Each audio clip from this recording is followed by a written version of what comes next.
What's going on, guys? Welcome back. Season 2 is in full swing now in Marvel Rivals, and we got winners, we have losers, and nothing says new season in Marvel Rivals like your favorite main becoming unplayable overnight. And group therapy for the nerf mains start at 7. Snacks will be provided, tilting optional. We've got a lot of heroes trending in the wrong direction, the coping section, and others are thriving, buffed into relevancy, living their best lives, just climbing ranks like they haven't seen a nerf since Season 0. But today, I thought it would be fun to look at all of the winners in Season 2, the ones that from the balance patch, from Emma Frost, the current meta, are thriving, doing a good job, and trending up in the right direction. And more importantly, the losers, which doesn't mean they're bad, but definitely things are going against them via a nerf, Emma Frost, the presence of other heroes in the meta right now. Let's jump in. Now, stop me if you've heard it before. You don't look so hot. Supernova, Human Torch might be the biggest winner Season 2 has seen because of a few different reasons. First of all, by far the biggest jump in play rate from hardly ever played to nearly locked in most games. He's banned all the time now in high elo, low elo, you name it. Human Torch got it in terms of buff. Not once, but twice this guy got different buffs to his primary attack. All of his kit, really.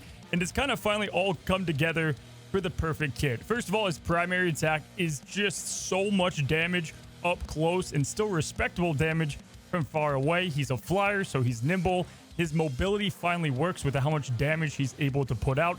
And then best of all, his close-in attack that they buffed is so good for multiple reasons. The temporary shield on his dive lets him actually go in without getting deleted, or you can use it as a quick KO finisher. Or how about just prolonging the fight and getting a little bit more HP as then you turn around and then delete your opponent. You combine all this with a good team up in Storm, and he's one of the better picks in most objective game modes. You can shut down domination points, you can shut down payloads, you have a ult that can just completely zone out and punish in overtime.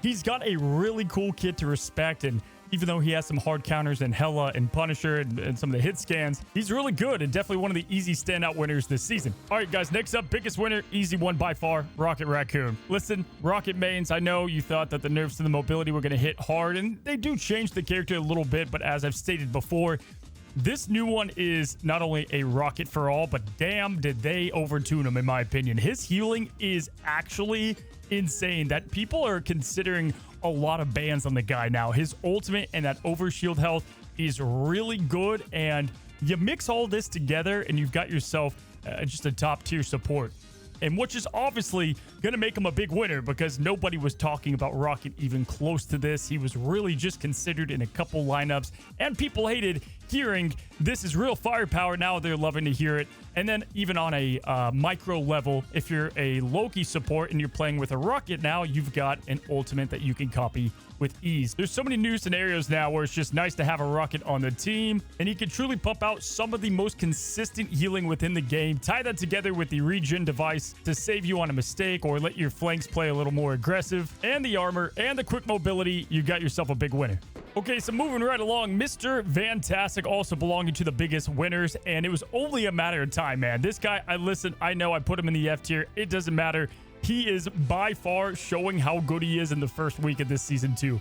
The dude never dies. Like Captain America, which we're going to talk about, but he's like the king of Survivor. This guy is runner-up or damn near close. The fact that you can now manage the way you go into big form and not big form and get extra health and then go into, his big shield mode and then into the ultimate to get more health.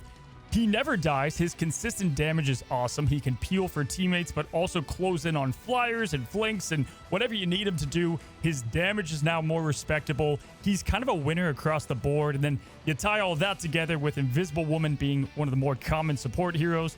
You've got constant access to a team up that adds, wait for it, even more survivability. Mr. Fantastic is a clear-cut big winner, and look for him to be high on the tier list this time around. Definitely not F tier for the next one.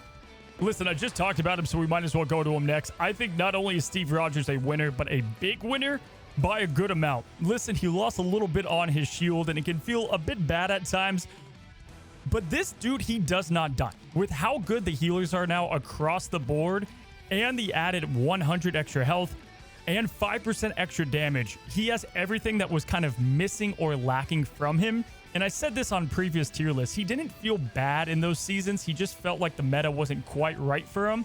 And now, not only does the meta feel good, I don't think he's going to be the best tank of the game, but I think he's probably the best dive at the moment tank in that role. But also, his true role is just to never die, to stall objectives, to be annoying. And if your healers know what they're doing and you do as the hero, you are not going to die. This might be the most annoying hero to me within the game. Even with Emma Frost choking and slamming, he's not very affected by it. If you've been interested in learning Catman, I'm telling you, now's the time. Next up, guys, we have Iron Fist. And I've got a confession to make. Last season, I made another account, and I decided to take it from unranked all the way to Grandmaster. And I wanted to play a hero that I never played before to do this. I thought about Spider-Man, realized no way. So I went with Iron Fist, a guy I never played, and it took me some time to kind of learn the in and outs of how his gameplay loop is, and I plan on making a guide on him in the future. But I come to realize, even in Season 1.5, I'm like, okay, I understand this guy's role and why people are playing him wrong and just how good he is. And that was before his buffs. Now, he's always kind of thrived in chaos, but now everything is kind of clicking for Iron Fist this patch, right? It's a bit more of a dive-friendly meta, check. He got a big buff in his tank damage, check. But probably the biggest thing, and something that doesn't seem like a huge deal if you don't play him, is his kick cooldown. Now, it only went down by 2 seconds, but this is massive, as it's the engine that keeps his combos rolling, getting in, getting out faster, tougher, and finally landing a lot of the haymakers he needs to without putting himself on the line. And he's beginning to feel like Loki a bit, where you have so many different tools to escape that you don't die and you continue to do your job, and that is just pestering the supports, playing with your team, and using Dragon's defense to just lay out consistent haymakers on the tanks. This guy's got a big skill cap, but my god, is a reward there. I can say confidently, this is the most fluid Iron Fist has ever felt. Next up is Hawkeye, and I'm going to be quick with this one, but let's be honest. Hawkeye has kind of always been cracked if you can aim, and now he's just terrifying. His damage output is amongst the highest in the game, and if you've got the mechanics, you can practically one-shot half the cast. You throw in some buffs to a faster charging ultimate, and the buffs that he didn't need, but they gave him. And yeah, this man's just farming damage and highlights nearly every game. He's not just like a backline threat anymore. He's a sniper you have to respect. And I say this with full confidence. A good Hawkeye can truly carry the entire team. I don't know why they keep buffing him, but they do. And at this rate, like Season 4, he's going to shoot 15 arrows at once and be able to fly. I don't know. Now, before we go to some of the other smaller winners in this patch, I want to close out with Peni Parker amongst the biggest ones. Penny's now got kind of everything that you need, right? Her health pool up, the crit, and the, what's the other one? The movement when she can fire is a lot faster. She doesn't feel broken. She feels now just perfectly at a great spot. Still weak to the things that she's weak to. I think she's definitely best as that bunker hero in a lot of defensive points. Still not an offense pick in a lot of maps, in my opinion, but clearly a winner. Penny mains went up by 1 million, and if you didn't play her, she got a hell of a lot better. I think she's truly going to be a low elo stomper, and she has continued to do that.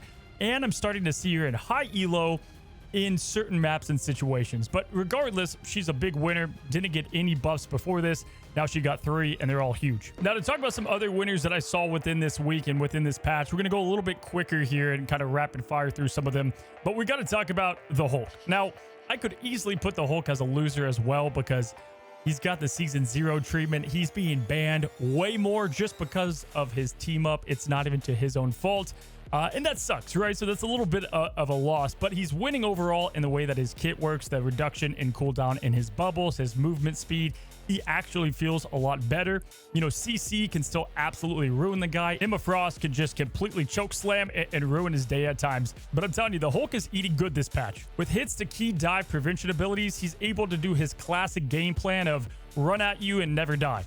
Next up is Psylocke, as a nice little winner of the patch. You know, Psylocke has always had great damage, but in Season 2, it kind of finally clears the path for her to show it off. I think this is probably the best Psylocke has ever felt, maybe, you know, compared to Season 0. And guys, the new team up with Emma is great with Magneto, but with Psylocke, it's actually cracked. It's like fighting 2 Psylocks at once, right? The illusion copies everything you do. It's mind games, pressure, and pure DPS. She's definitely one of the best at her role currently. Now, 2 quick heroes I want to give a nice little nod to just because of the buffs they got. First is Iron Man, who's kind of been on the up and up with the buffs in back-to-back patches, and it's finally starting to show. He's got got that improved survivability that definitely feels nice. He can get more ultimates off. He can survive more with his beam and put more pressure on the opponents. The only thing, though, I'm telling you that they didn't fix that I feel like they need to tweak a little bit is how loud this guy is still flying around. I'm telling you guys, he sounds like a blender just taking off, which, you know, at least when you know he's coming now, you have to respect it. So he's definitely a little bit more of a winner this patch. But going to the next one, this is another slight winner in my opinion.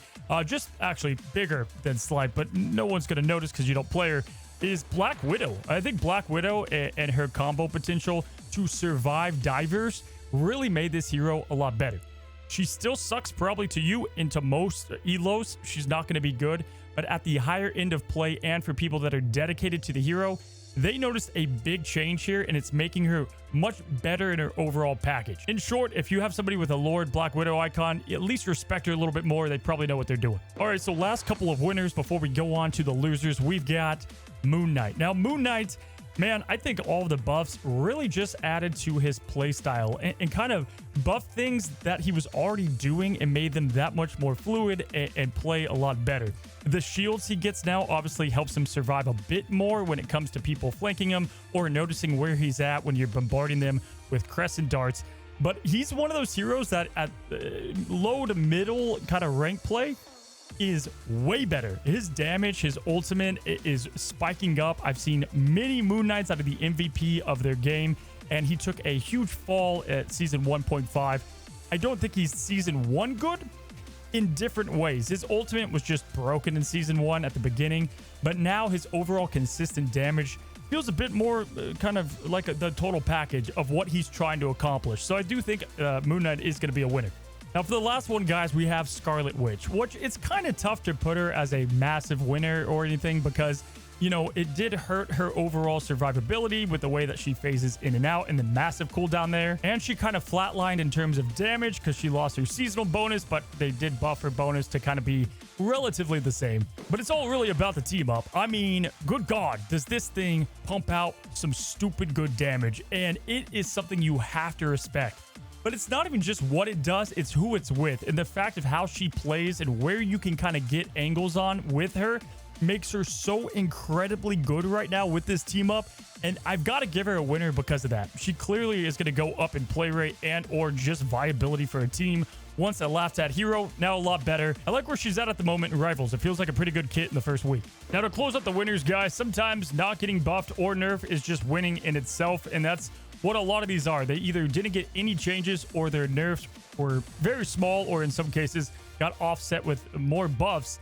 And that's going to be Groot, Hela, Loki, Luna, Invisible Woman, and Magneto. All of these were great heroes in Season 1.5, and they're still good heroes in Season 2. And because of that, they're winners, which arguably I could have put Hela in the biggest winners because they gave her 2 buffs, but we'll put her in this section. Obviously a huge winner, and all of these are still great meta picks. All right, so those are the biggest winners. Let's transition to the biggest losers, and Doctor Strange is going to be the mascot here. We have way less losers than we do have winners, which is a good thing, but Doctor Strange is... Man, say what you will, you can still win on the guy. He still has good portals. His ultimate's fine and definitely one of the better ones in the game for setups. But guys, he had so much going against him in Season 1.5 with things like Invisible Woman coming to the game and able to push him away before he could ult. He might be the master of mystic arts, but lately he's definitely feeling like the master of the bench. His damage has taken a clear step back, and while they're trying to make up for it with a bit more survivability, it doesn't feel like it's clicking, and he doesn't have... it's just so different than the Strange we played with before. Like, he used to be a standout Vanguard, and with all the other Vanguards trending up, he's not. He's going in the opposite direction. He's taken 3 nerfs in a row, so obviously that's going to hurt the hero in some regard. Like, they gave him an HP buff, but that was after they gave him an HP nerf, and so it's not as big of a buff. Right now, he kind of feels like just a Scarlet Witch buff. Like, that's why people are picking him mainly at the moment. That, or they're losing or getting their butts kicked and they have to use the portal to go back to point. It's tough. Not saying you can win with him, not saying he's awful, but he's definitely taken a huge step back, and that's why he's one of the biggest losers at the moment. Now, next up in the biggest loser department, it is going to be Adam Warlock, and in fact, the entire res comp. So Adam on paper, guys, was already a little polarizing of a pick, right? High skill ceiling, low forgiveness. But then you got the Season 2 nerf to Soul Bond, which obviously really hurt. Like, a 10-second increase might not sound like that much, but when the ability is kind of the glue that really holds a lot of his identity together, it definitely hurts. And again, kind of like Rocket, let's be honest, people aren't exactly jumping up and down when you auto lock Adam Warlock, and now you're pretty much asking just to get reported for playing him at all.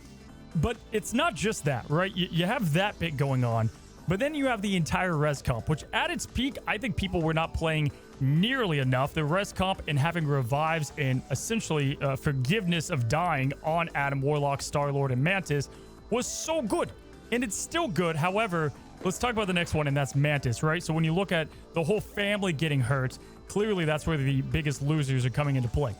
So Mantis I had as somebody that I thought would be a support that people were going to try to main often. But guys, Dive right now is super strong. And even though they buffed the way that she can stack DPS and healing, which is definitely nice, you can't do any of that if you're dead. And with getting that health loss, it's made her extremely susceptible to dying, and dying often. I think things will balance out with her, but it obviously doesn't help with Adam Warlock also getting nerfed, and so you combine that with the loss of health, and Mantis is just at a bit of a disadvantage. And then you got the last family member, Chris Pratt, also getting a little bit of a damage nerf. And don't get me wrong, guys, the hero is still very good. He's still one of the best DPS within Rivals, but he was like amongst the top 2 DPS just like a couple days ago in season 1.5. And you hit Star-Lord, you hit Mantis, you hit Adam, you hit them all, it's going to make their entire comp way worse, and that's why they're getting the assignment from me as one of the biggest losers in season 2. All right, next up, guys, is Thor. And typically Thor players and Thor mains are the loudest in the comments. How's it going? I'm sorry, I've got to put him here. You're faster, you can close on your targets better.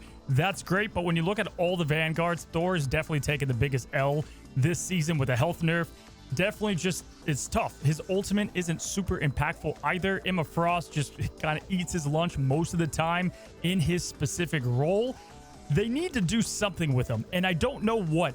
But he's definitely losing by not winning when all the other Vanguards kind of look to feast. Most Vanguards are playable right now in a good amount, and some of them can even solo tank when you have to. Thor is not on that list or even close to it. He's a good complement tank to the main tank, but there are better ones right now, much better ones, in fact. And so Thor, I think they need to look at something to bring him a bit more viability and kind of close in his whole kit as the total package. All right, so the next ones I'm going to talk about, guys, they're still very good heroes, but by definition, they're a loser in season 2 because they took a step back in some regard. Definitely doesn't mean they're unplayable. Don't play them, but it does mean that, you know, they're not exactly what they once were. Now, first of all, we've got Winter Soldier, who, you know, going into season 1, 1.5, you lock him in, you'd say, I'm him, here we go, you carry the team. And now you're going, I'm mostly him, right? You're not able to do exactly what you used to be able to do with 2 solid nerfs to his damage output, and then, you know, you also lost that infinite ammo. He's not falling off a cliff by any sort of the word. He's still high tier, but not quite the monster he was just a few days ago. And another example of that is Namor. And this one I had a tough time putting him on an overall loser, but I think he got a little worse. I'm not saying the Gamma turret is still very good, but when you look at the slow turret and A, how easy it was to access with Luna, and B, what it was doing against dive heroes, I feel like it was just better. So by default, he's going down a little bit as far as how good Namor was and all. And if you don't have 3 turrets, he's way worse. And at this point, Hulk is banned all the time. So you got that going for you. So I'm putting him here, even though he's still a great hero to play. The Gamma turret in some situations is insane, but he is taking a little bit of an L in regards to his overall viability within a match. Next up, guys, we got a Hugh Jackman, Wolverine, and listen, still great hero, does the tank busting, but Emma Frost and Magneto, the thing, they just shut him down, man. They completely just choke him, throw him against a wall, he's dead, or the passive's activated, and he's having a tough time. On top of that, his ultimate, I think, is a little bugged. His grab is more bugged than ever, and the rage changes on how you build it up. They're not a net loss, but they feel very different, and it's going to take some time to adjust to them. Whatever way you look at it, he's getting a little bit of an L overall in how good he is, and people don't have to strictly ban him anymore. And so that's a tough time, right? You know, tanks always used to ban him, and now they don't have to as much. They have ways to deal with it. Emma Frost is the direct reason for a lot of these people taking L's, and Wolverine's one of them. And to wrap up this list, guys, we've got Black Panther, right? So in a patch that's built for fast, aggressive divers, you would expect King of Wakanda to be on top of the throne. But right now, man, Black Panther feels completely dethroned. His dash just gets constantly interrupted, which wrecks his rhythm and ruins most of his combos. It could be a Jeff bubble, an Onk, you name it, it's probably going to mess up his flow. On top of that, his damage isn't that great. You got Penny with a buff that's going to protect their team more. Emma Frost can completely shut him down as well. And he didn't get any buffs. He's a tough one to buff because he can become overpowered quickly, but he's definitely, if you look at all the dive heroes and you look at the meta and where it's at, he's lacking something, and I think they do need to fix him. And I also think there's some kind of small bug on him as well, but Black Panther mains, you would know better than me. But I do have him as a loser, sadly. Maybe a little bit better against Mantis because of, you know, the low health and that team comp. But yeah, it's not looking good for Panther, at least right now. So there you guys have it. That's the winners. That's the losers. If your main is in the losers section, it's okay. It's all right. If you can play them to success, awesome. That just means you're that good, man. You're him. Now, it does mean, obviously, things are going in the wrong direction for the hero, but we still have time to go, man. A lot of Season 2 left. We got like 3 months to see the meta really get itself worked out, and we'll keep you updated here on the channel. Subscribe if you haven't, guys, if you found all this useful. And until the next one, happy rifling.